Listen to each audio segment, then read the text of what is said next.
आता दिसेल तिथं रस्ते बांधायला लागलाय, इथं माणसं मारायला लागली आहेत. पुणे मुंबई एक्सप्रेसवेवर कितीही बदल केला तरी वाहतूक कोंडीचा प्रश्न काही सुटणार नाही. आज जो तुमच्या बांधकाम खात्यात धूळखात पडलेला आहे तो बाहेर काढा गोरे साहेब. पुणे मुंबई एक्सप्रेसवरील वाहतूक कोंडी टाळण्यासाठी अध्यक्ष महोदय सरकारने यापूर्वी विचार केला आणि कर्जत शिरूर महामार्गाचा प्रस्ताव सरकार दरबारी अजून धूळखात पडलेला आहे. आता दिसेल तिथं रस्ते बांधायला लागलाय, इथं माणसं मारायला लागली आहेत, माणसांचे शेकडो तास वाया जात आहेत. त्यामुळं कर्जत शिरूर हा रस्ता जो सुचवण्यात आलेला आहे, जो तुमच्या बांधकाम खात्यात धूळखात पडलेला आहे तो बाहेर काढा गोरे साहेब. आपल्या राजेंना जरा सांगा की जुनी कागद जरा हुडका. पण अध्यक्ष महोदय सर्व घाटमाथ्यावरील रस्त्यांमध्ये 20 ते 25 किलोमीटरचं अंतर आहे. मात्र माळशेज ते लोणावळा या घाटमाथ्यावरील रस्त्यामध्ये तब्बल 70 ते 80 किलोमीटरचं अंतर आहे. पुणे मुंबई एक्सप्रेसवेवर कितीही बदल केला तरी वाहतूक कोंडीचा प्रश्न काही सुटणार नाही. आज कर्जत शिरूर महामार्गाचाच ऑप्शन त्याला आहे. आणि म्हणून अध्यक्ष महोदय माझी विनंती आहे की सगळं म्हणजे MMR रिजनमधून JNPTमधून जी अवजड वाहतूक जाते पुणे सोलापूर अहमदनगर हैदराबाद मराठवाडा पश्चिम महाराष्ट्रातील काही जिल्ह्यात एकमेव मार्ग आहे. आणि म्हणून लवकरात लवकर कर्जत शिरूर महामार्ग सरकारने हातात घ्यावा. आणि दुसऱ्या बाजूनं ते आमच्या मागे लागलाय तुम्ही ते शक्तिपीठ महामार्ग, ते मी इकडच्या बाजूला बसलोय म्हणून माझ्या मतदारसंघातच घातला आहे. आता ती अलाइनमेंट बदलली आणि शक्तिपीठ महामार्ग माझ्या मतदारसंघातच घातलेला आहे. आणि आता मतदारसंघात आणि जिल्ह्यात सगळीकडं आंदोलनं सुरू झालेत. पूर्वी जो शक्तिपीठ महामार्ग होता त्यात मुख्यमंत्री म्हणायचे लोकांनी आमचं मान्य केले, लोक येऊनच मला निवेदन देत आहेत तुम्ही आमच्याकडे करा म्हणून. मग त्याची अलाइनमेंट का बदलली? आणि आमच्याकडे काही तीर्थस्थान वगैरे असं काय मोठं नाही आहे.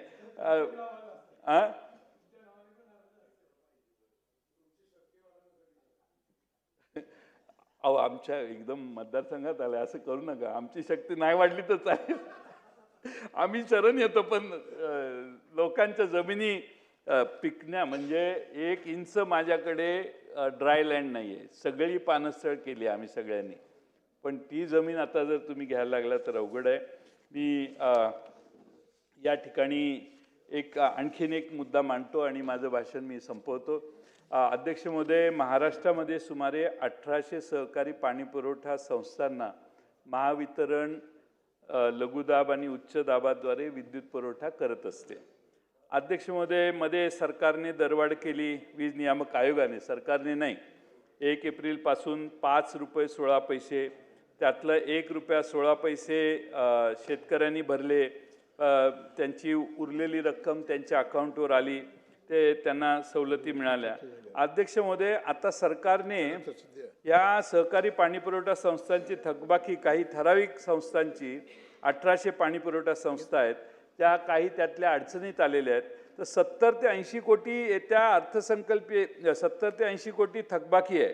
आमचे कोरे साहेब नेहमी या मुद्द्यावर बोलत असतात की राज्य सरकारचं अनुदान, या योजना केल्या त्यावेळी 25% राज्य सरकारचं अनुदान मिळणार होतं, ते मिळावं म्हणून त्यांनी विधानसभेत एक प्रस्ताव मांडला. आम्ही त्यावेळी त्यांचा पुरस्कार पाठिंबा दिला.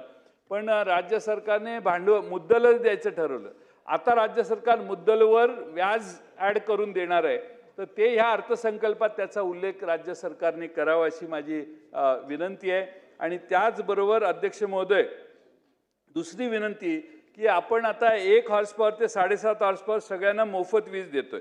अध्यक्ष महोदय, या ज्या सहकारी संस्था आहेत त्याच्यामध्ये कुठल्याही संस्थेमध्ये पर शेतकरी 1 हॉर्स पॉवर किंवा 1.5 हॉर्स पॉवर किंवा 2 हॉर्स पॉवरपेक्षा जास्त कुणाची हॉर्स पॉवर नाही आहे, वाट्यानं येणारी आहे. म्हणजे 2000 शेतकरी आहेत, 500 शेतकरी आहेत, त्यांच्या वाट्याला 1 हॉर्स पॉवर किंवा 2 हॉर्स पॉवरच आहे. तर ते सगळे बिल त्यांचं माफ करावं. अशाच नवनवीन अपडेट्ससाठी डिजिटल कोल्हापूर चॅनेलला सबस्क्राईब करायला विसरू नका.